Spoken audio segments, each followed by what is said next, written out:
జానపద కళ అంతరించిపోకుండా కాపాడే ప్రయత్నం చేస్తున్నారు. అందుకే వారిని పద్మశ్రీ వరించింది.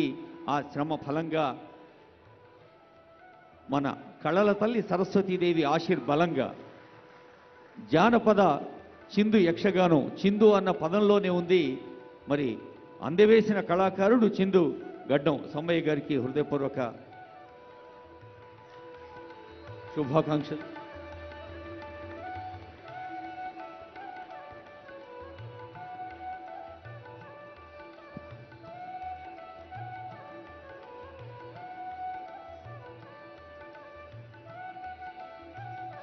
పద్మశ్రీ అవార్డు అందుకుంటున్న కళాకారులందరికీ హృదయపూర్వక శుభాకాంక్షలతో స్థపతి వేలు ఆనందాచారి గారిని ఆహ్వానిస్తోంది వేదిక. స్థపతి వేలు ఆనందాచారి గారు